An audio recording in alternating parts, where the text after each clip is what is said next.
Good afternoon, y'all. It's Sunday morning, and welcome back. This is segment 18 of The Story of My Life, and my name is Eugene Jepson. We're about three-fourths the way there, and beyond with it, I say. A few years down the road, it was the end of September 2010, when a previous helper had just given me a 2-week notice, so I placed an ad on the USU's bulletin board, where, until then, I found most of my helpers. And before you could shake a stick at it, calls started coming in, and I had set up 3 interviews and was even starting to turn people away. I had one position open, and I figured I could find the candidate I needed among the first 3. That was until I received a call and met Amanda Cannon. She worked for me for 3.5 years before graduating from Utah State and then moving on to a career. While I've had a lot of helpers throughout my life, until then, she has worked for me the longest. Amanda told me that she had been to the bulletin board earlier that day, but hadn't found a job yet. After classes, she was on her way home when she felt an impression that she needed to go back to the job board and look again. At first, she kind of ignored the impression, but was insistent on her going back. She did just that, and that was when she found my ad. Luckily for me, she wrote down my information and gave me a call.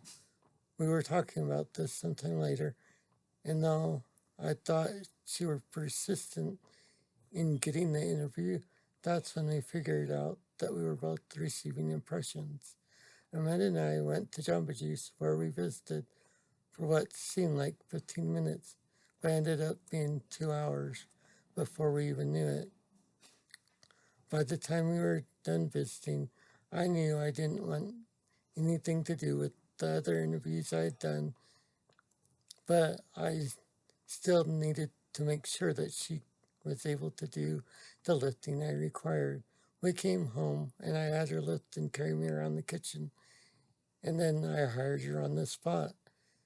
Her first day would be a couple days later, which, in the meantime, I was sitting on pins and needles, hoping that she wouldn't find and take something else. Thankfully, she took the position, and we quickly became great friends, and we've enjoyed everything we've done ever since, and we never seem to run out of things to talk about. A little over a year later, I came up with the idea of scanning my mom and dad's photo albums, because over the years, some of the pictures have come up missing, and one by one, the pictures are disappearing and not coming back.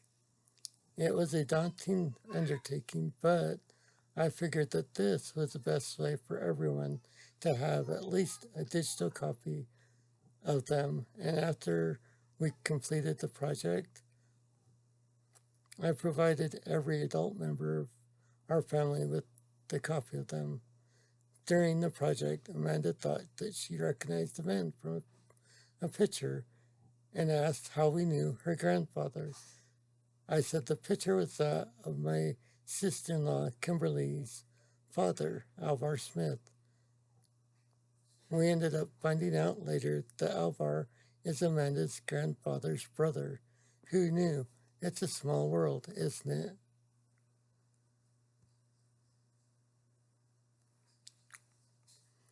As with any helper, we got to know each other quite well, and she would often talk about her dating life and school, and sometimes she would ask for dating advice.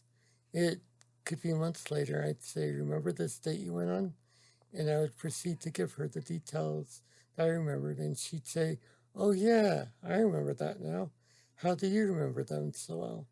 Another year or so later, I woke up one morning after having a dream of Amanda getting married, and I was conversing with someone from the other side of the veil about it.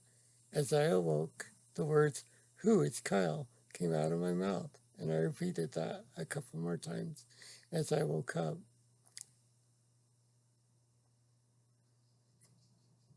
Though over the next couple of days, I kept wondering and questioning to myself who this Kyle was from my dream. This surprised me because the last I'd heard, Amanda was dating someone else by a different name. A couple of days went by, and Amanda came over, and we needed to go to the store. But since the lift on my van was broke, we decided I could pull her on rollerblades behind my wheelchair to the Macy's grocery store in Providence. Once we got there, she was taking off the rollerblades when she mentioned that she had some exciting news to tell me. She had started dating this new guy the weekend before, and his name was Kyle. I surprisingly responded by asking, "What did you say his name was?" She told me that they had gone out a couple of times and that night would be their official third date, and she was anticipating being kissed. I knew that dream had been more about the concerning questions I had asked the Lord myself, so I didn't feel like it was my place to tell her about it. But eventually, I did when I felt the time was right and saw that their relationship was going in that direction. Sure enough, Amanda and Kyle got married in the bountifully taught temple for time and all eternity that next summer, and I had the privilege of being there.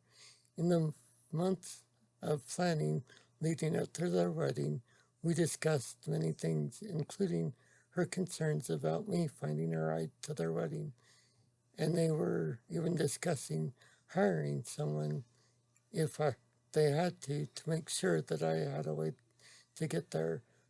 Luckily, though, I had already asked our friend Teresa, and she offered to come pick me up in Logan, take me to the wedding dinner, which happened to be the night before the big day, and then she would keep me at her house overnight and take me to the wedding and reception the following day before bringing me home afterwards. Since then, I have told many helpers about that dream, and some of them wish that I could have that kind of dream for them so they'd know who to marry. Though that would have been amazing, that hasn't happened since. Well, I've had a lot of friends and helpers over the years. A few have become faded memories, but most have become long-term friends and have helped me become who I am today. Amanda, Audrey, and Teresa are three of my besties and are the ones I've kept in touch with the most. One of the things that my helpers and friends have helped me the most with is forgetting about the pain I was going through every single day. I had a doctor tell me once that if he had been in all the pain that I was going through, he would be on narcotics. I never liked taking pills and would much rather deal with the pain and rely on the Lord's help than getting addicted to narcotics. Besides, I'm incredibly lucky. I have had and made a lot of friends and helpers. I've had around 6 years so helpers during the 30 or plus years I've been hiring people. And because of them, I've had a lot more fun, and I wouldn't have traded them or the time with them for anything in the world. I wish I was eloquent enough to write stories about each helper and friend that I've had over the years. All of them and the memories we shared together will be cherished throughout all eternity. I spent a lot of years gathering genealogy, a work that is never done. My grandma Ellen Judson spent a lot of time doing research, and I typed up the information she gathered and added it to our family tree. I know just how important this work is, and I had much joy in doing it. I would highly recommend it to anyone. It is awesome seeing where our ancestors came from and the stories that I found about them. Anyway, this is where I'll end segment 18. Thank you for listening, reading, or watching. I hope that you've enjoyed my story so far. Have a wonderful day. God bless, and keep smiling.